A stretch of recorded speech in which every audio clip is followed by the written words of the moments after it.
और अब खबरों को विस्तार से देखेंगे। सबसे पहले बहुत दिलचस्प खबर कानून व्यवस्था से आप इसे जोड़कर देख सकते हैं। अफसरों की जो हिस्ट्री लगातार बढ़ते जा रही है ऑडियो और वीडियो की, उससे जोड़कर आप इसे देख सकते हैं। बहुत आयाम है इसमें। शहडोल रेंज के एडीजी हैं जी जनार्दन और एक कबाड़ कारोबारी है। इनके बीच लेन देन का एक कथित ऑडियो वायरल हुआ है। इस ऑडियो में कबाड़ कारोबारी की तरफ से पुलिस अधिकारी को गाड़ी छोड़ने के लिए दबाव बनाया जा रहा है। आप देखिए, कबाड़ कारोबारी कानून के रखवाले पर गाड़ी छोड़ने का दबाव बना रहा है। कबाड़ कारोबारी की तरफ से अफसर को बार बार धमकाया जा रहा है, गाड़ी नहीं छूटी तो लेन देन के सभी ऑडियो और वीडियो मेरे पास है, ऊपर तक शिकायत करूंगा। आपको बता दें कि एडीजी पुरुषोत्तम शर्मा के एक मामले में विवादित होने के बाद दूसरे एडीजी रैंक के अधिकारी रिश्वत को लेकर इस तरीके से विवादित हो रहे हैं। ऑडियो के वायरल होने से यह भी साफ है कि या तो कबाड़ी झूठ बोल रहा है या सच बोल रहा है। झूठ बोल रहा होता तो उससे जेल में डालना बहुत आसान है। पुलिस करती क्या है? एडीजी यानी अतिरिक्त पुलिस महानिदेशक स्तर का अधिकारी इस तरह से उसके अपशब्दों को सुन रहा है। क्या वो सच बोल रहा है? ये एक बड़ा सवाल बना हुआ है। मध्य प्रदेश में आखिर रिश्वत के मामले इतने बड़े अधिकारियों पर लगातार रिश्वत के मामले क्यों आ रहे हैं? बहुत दिलचस्प है ये ऑडियो, सुनिए फिर और इसकी समीक्षा करेंगे। हेलो, हाँ जी, नमस्कार साहब जी। हाँ साहब, हमारे आपके ऐसे संबंध नहीं कि आप हमारी गाड़ी पकड़ने लगे, नंबर 1 का माल पकड़वा रहे हैं। अच्छी बात नहीं, मेरे को बहुत तकलीफ हो रही है साहब। हाँ नहीं, उसमें इसको जो है चलिए ठीक है साहब, हम ऐसा ना हो भी मधु कुमार साहब जैसे आपका भी काम हो। मेरे पास पूरा वीडियो है, मेरे पास वीडियोग्राफी है। आपसे जो बात हुई है पैसे की, लेन देन की, मेरी बात पूरी है। आप मेरी गाड़ी छुड़वाइए, नहीं तो आपका नुकसान हो जाएगा। मैं सीधी बात कर रहा हूँ। मेरा ईमानदारी का माल है, वो चोर के चक्कर में कागज है, गाड़ी का कागज है, सब कुछ कागज है। अनीस के कहने पे आप थाने में सब दिखवा दिया। उसके बाद वो बोलता है कागज दिखा दे तो क्यों ना वो सब दिखाने के बाद वो आईजी का बोलता है कि आईजी का पॉइंट है। मैं नहीं जानता। मैं कोई बात नहीं है। मैं अभी आपको शिकायत करूंगा। मैं अभी व्हाट्सएप कर रहा हूँ सबको, आपको मैं सबको पूरे डिपार्टमेंट में ऊपर जाके शिकायत करूंगा आपकी, फिर आपका नुकसान होगा। नहीं तो मेरी गाड़ी छूटना चाहिए। आज कोई इन्फॉर्मेशन आया तो आपको नीचे साहब, इन्फॉर्मेशन ये थोड़ी है कि आप जायज माल को आप जायज माल को भी बंद करवाओगे, ये अच्छी बात नहीं है। आप नाजायज कागज है क्या? सब कुछ है। अब हम नाजायज काम करवा रहे हो, सब चोरी करा रहे हो, लोहा करा रहे हो, पीतल तांबा चोरी करवा रहे हो, आप अच्छी बात है। थाने में दिखा दे, है ना? मैंने सब दिखा दिया। उसको बोल दीजिए थाने वाले को छोड़ना चाहिए। नहीं छूटेगी तो आपको नुकसान होगा। सहयोगी प्रतीक इस वक्त हमारे साथ जुड़े हुए हैं। प्रतीक, एक कबाड़ी, इसकी पुष्टि पर मैं नहीं जा रहा हूं। पुष्टि से पहले दरअसल हिस्ट्री ऐसी हो चली है मध्य प्रदेश में अफसरों की, और खासतौर पर शहडोल की। प्रतीक, बेशक चूंकि शहडोल कहीं ना कहीं अभी लगातार सुर्खियों में रहा है, और ऑडियो वायरल मामले में तो सबसे ज्यादा रहा है। रेंजर का मामला हो या फिर उसके बाद आरटीओ के उड़नदस्ते प्रभारी का मामला हो, ऑडियो वायरल होना, पैसों की डिमांड करना, सिस्टम जमाना, ये कहीं ना कहीं एक बात बनती है। इस बीच अब एडीजी स्तर के अधिकारी का भी ऑडियो वायरल हुआ है, जो कई सवाल खड़े करता है। बेशक न्यूज 18 इसकी पुष्टि अभी फिलहाल नहीं करता, ये जांच का विषय है, लेकिन जिस प्रकार की बातचीत हो रही है, और कल खुद जी जनार्दन जो कि एडीजी हैं और आईजी हैं शहडोल रेंज के, उन्होंने इस पूरे मसले पर कुछ भी कहने से इनकार किया है, तो कहीं ना कहीं ये दावा मजबूत होता है कि शायद ये ऑडियो सही है। और बेशक एक कबाड़ी स्तर का अधिकार जो आदमी है वो एडीजी से इस तरीके से बात कर रहा है, गाली गलौज दे के बात, वो बाकायदा एंटरटेन भी कर रहे हैं प्रतीक। और बेशक अगर आप देखें ऑडियो को, आप सुने तो कहीं ना कहीं बार बार जब वो चोरी की बात कर रहा है, बार बार जब वी मधु कुमार जैसे फंसाने की बात कर रहे हैं, तो उन तमाम बातों पे कहीं ना कहीं वो मौन है। तो कहीं ना कहीं वो जो मौन है और वो रिएक्ट नहीं कर रहे हैं, तो समझा जा सकता है कि कहीं ना कहीं दाल में कुछ ना कुछ काला जरूर है। तो बेशक अब पीएचक्यू या फिर गृह मंत्री इस पूरे मामले पे कोई ना कोई बड़ी कार्रवाई कर सकते हैं और स्वतः संज्ञान ले सकते हैं, क्योंकि एक बड़े स्तर के वो अधिकारी हैं। और जब एक कबाड़ी उनसे बोल रहा है कि आपने पीता तांबा चोरी किया है और मेरे पास पैसों का लेन देन का ऑडियो है, मैं उसे वायरल कर दूंगा, तो जो घबराहट है वो हम समझ सकते हैं। उस ऑडियो में भले ही हम उसे देख नहीं पा रहे हो, लेकिन वो घबराहट एडीजी महोदय की वो स्पष्ट ही समझ में आ रही है। तो बेशक कहीं ना कहीं अधिकारी वर्ग में इस प्रकार से अगर पैसों के लेन देन को लेकर के लगातार बेपर्दा होते जा रहे हैं, वो तो कई सवाल खड़े हो रहे हैं। आपको याद होगा कि रेंजर वाले मामले में कलेक्टर तक का नाम लिया गया था कि कलेक्टर तक हम सेट करते हैं, उन्हें पैसे पहुंचवाते हैं। तो समझ सकते हैं कि एक बड़ा सवाल अधिकारियों, बड़े स्तर के अधिकारियों पर खड़ा हो रहा था।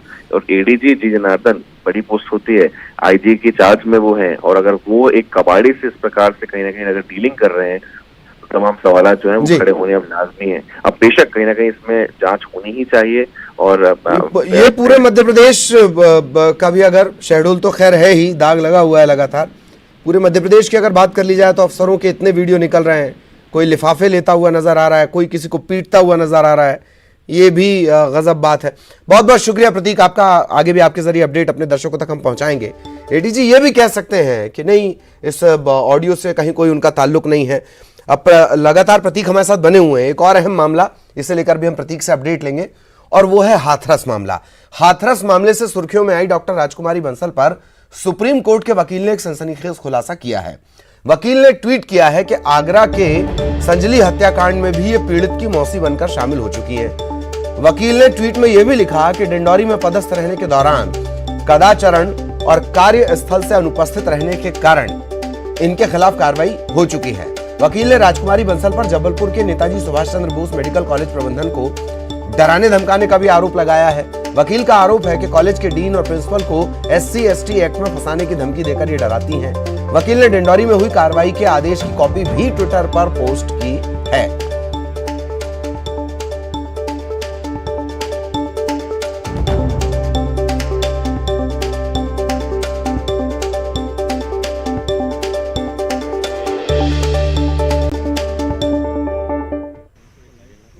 बेशक सुबह से ही एक बड़ी खबर पे न्यूज 18 लगातार बना हुआ है। यूपी SIT की टीम ने इस बात का अंदेशा जताया था कि एक महिला जिसका जबलपुर से कनेक्शन है, कहीं ना कहीं वो दंगा भड़काने में उनका हाथ हो सकता है। ये आरोप SIT यूपी ने लगाए थे। वो जो महिला है दरअसल वो हमारे साथ जुड़ी हुई हैं, राजकुमारी जी, जो कि पेशे से डॉक्टर हैं और प्रोफेसर भी है मेडिकल कॉलेज, वो हमारे साथ जुड़ी हुई हैं। राजकुमारी जी, जिस प्रकार के आरोप यूपी SIT टीम ने लगाए थे, तमाम आरोप से आप भी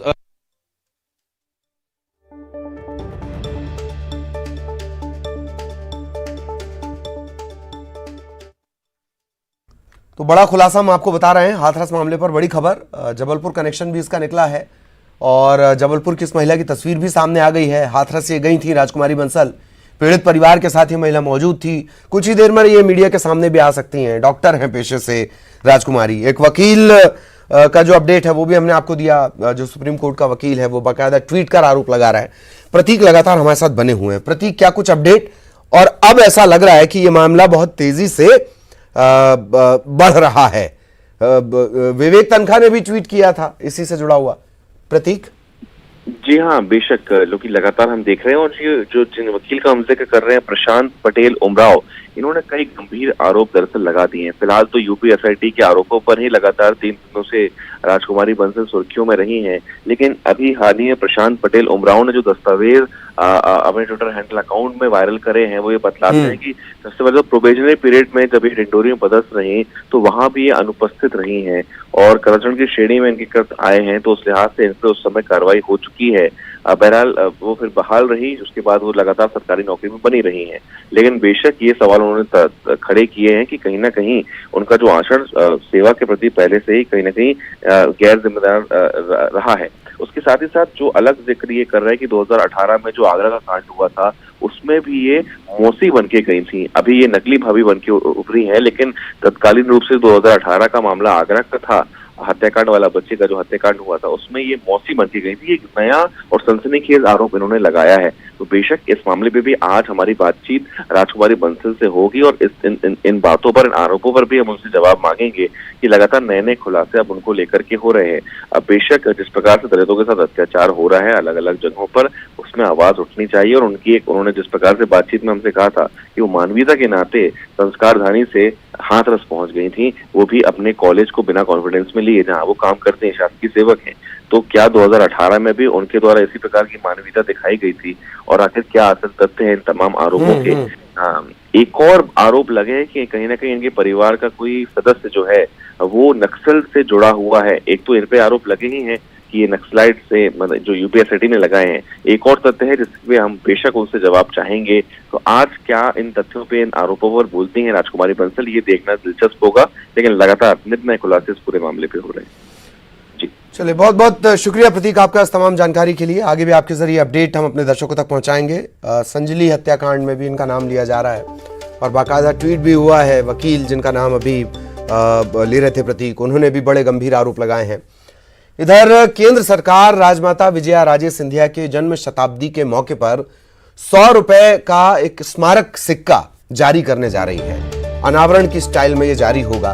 प्रधानमंत्री मोदी आज दिन में 11 बजे दिल्ली से वीडियो कॉन्फ्रेंसिंग के जरिए ये इस सिक्के का अनावरण करेंगे, मतलब इसे जारी करेंगे। ग्वालियर में राजमाता विजया राजे सिंधिया की 101वीं जयंती आज मनाई जानी है। इसी के साथ जन्म शताब्दी समारोह का समापन भी होगा, जिसमें सीएम शिवराज सिंह चौहान, राज्यसभा सांसद ज्योतिरादित्य सिंधिया, यशोधरा राजे सिंधिया मौजूद रहेंगे।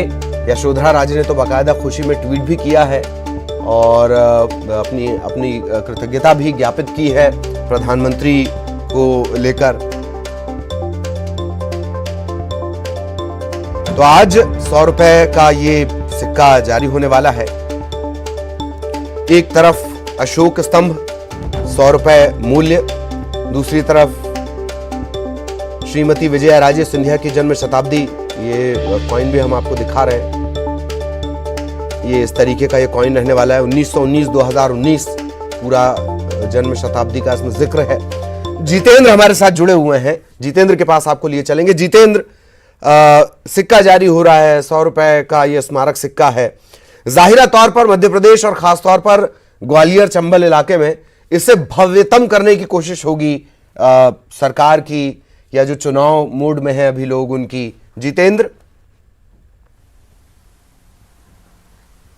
बिल्कुल ललित, आपने सही कहा। जिस तरह से भव्यता में एक आयोजन यहाँ पर किया जा रहा है, भोपाल के बीजेपी कार्यालय की अगर बात करें तो आप देख रहे हैं यहाँ पर बिल्कुल एक तरह से समारोह यहाँ पर तैयार किया जा रहा है, जहाँ पर सीएम शिवराज भी शामिल होंगे। और ये जन्म शताब्दी वर्ष को मनाने के लिए एक खासी प्रदर्शनी लगाई गई है, जिसे लोग देखने पहुंचेंगे। और यहाँ पर सिक्के का भी एक प्रतिरूप रखा गया है, जिसका अनावरण सीएम शिवराज सिंह चौहान करेंगे। साथ ही बड़े जो बीजेपी के नेता सारे यहाँ पर शामिल होंगे इस प्रदर्शनी में।